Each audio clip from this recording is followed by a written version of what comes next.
something that we slip into all the time is making this desperate effort to change people around us, because that's going to, improve things. And really, very often it would. If people were around us were different, our lives can be a lot easier, a lot more pleasant, no question about it, right? And if we'd be able to change circumstances, it would be the same. And we make a great effort in doing that. Some people, their entire lives, stay on this wagon of trying to change, like persistently. And very often it's because we remain blind to the fact that changing other people is virtually impossible. We can influence other people, but we cannot change other people.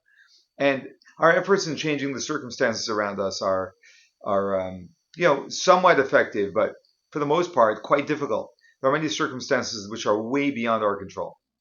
And what we overlook in this whole process is the one thing that is the one power that was given to us, and that is the ability to change ourselves.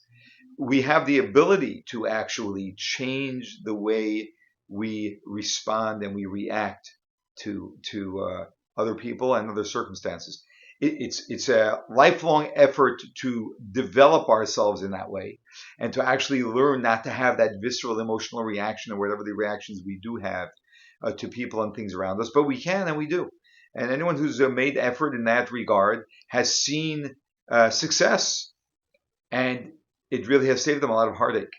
And that is really where we are meant to put our primary effort. And what that does when we do that is that actually makes us refined people. And what I like to describe as beautiful people, we become a beautiful person, a pleasant person, a person that people enjoy being around, a person that we enjoy being around because we're no longer stressed all the time and things are happening around us. They're not ideal at all, and that's fine. It is what it is. And I bring the influence I bring to that, and it will or won't have an impact on it. But what does have an impact on me is that I'm not stressed out as I normally am. I can absorb this. I can accept it. I can deal with it. I don't get into an emotional reaction over it, etc. Very, very powerful. So this journey of actually developing ourselves to be refined people is a major part of our role in this world as individuals. It's not just something that's of personal convenience, but it also is a very fundamental part of being a Jew. Is we study Torah, we observe the mitzvahs, the commandments of God, and we refine our character. One way of explaining refining our character really means that we are moving away from being the instinctive, animalistic human to being the more elevated, divine being. And when we live out of that divine beingness, where we look at things from a different perspective, not from the human ego, self-oriented, animalistic, instinctive perspective, but from a purpose-driven perspective, from a perspective of God setting up my life in a certain manner, in a certain design to lead me into the places that God needs me to be, so that I can fulfill my purpose. That is when we start letting go and we start stepping into, and we have a meaningful life. And one of the keys, and here's just one of many, many tips, which I will hopefully share in many other videos, is where we can really assess ourselves. That's the key. The key is to catch ourselves and begin to notice, which we call self-awareness, right? To become aware of my behavior as an animalistic, self-oriented person, is simply observing whenever I get defensive. Whenever I get defensive and I have this desperate need to justify. Right, so for example, if you've ever said a nasty comment to someone, and there's a part of you that's a very, very deep, maybe even subconscious part of you that feels bad or guilty that you said that nasty thing. But you don't really think of it that way. You say that person deserved it. Someone had to tell it to them, right? However, you notice that your mind over the next few hours or few days, and maybe a few weeks, comes back to that incident and has the need to justify to yourself why you need to tell that person that thing. And you may even catch yourself in conversation with other people bringing up the story which they know nothing about because of this desperate need that you have to justify the way you behave. If you are so desperate to justify what you did, why are you so desperate? Why are you so desperate? That's an indicator that you know yourself. There's some deep part of you that knows that was inappropriate, that was out of place, that was not called for. That's a very big indicator. Justification is a very big indicator.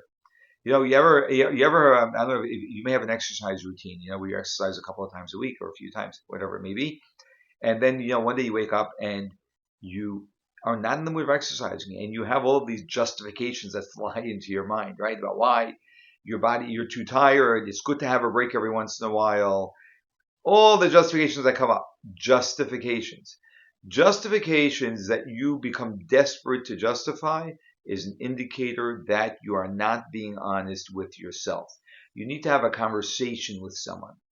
It's an uncomfortable conversation. And what do? You justify, well, maybe it's better that I don't have the conversation. They can't handle it. The last time I had a conversation with them, we have all of these justifications. If you're justifying something desperately, it's a sign that you're not being honest with yourself. You procrastinate. Why are you procrastinating? Right? We have a whole bunch of justifications. And we repeat it to ourselves over and over. The more desperate we are to justify, the more dishonest we are being. Here's the key. If you become obsessive, at least even if it's just for a period of time, a short period of time, but if you obsess, your mind is racing to justify why this person really deserved it or why the person doesn't deserve it, and your mind keeps on coming back to it, it's because there's an integrity deep within you that knows otherwise. And your mind is trying to justify the behavior so you don't have to feel guilty. This is a very valuable indicator where you can then, that indicator of obsession to justify can wake you up to the deeper inner knowing of truth. So you can get aligned with your true integrity and become a more honest person with yourself. Because as we have the courage to be more honest with ourselves, we become much more beautiful people. We can just freely express who we are, what we know to be true, in a beautiful way, in a gentle way, in a loving way. And we're no longer hiding behind any forms of justifications. We're showing up. It's showing up. It's where we let our inner true self show up. And that is so deeply appreciated by the people around us. And it eliminates so much stress from our lives. So good luck on noticing when you obsessively justify and understanding what that is really telling you about why you're doing that.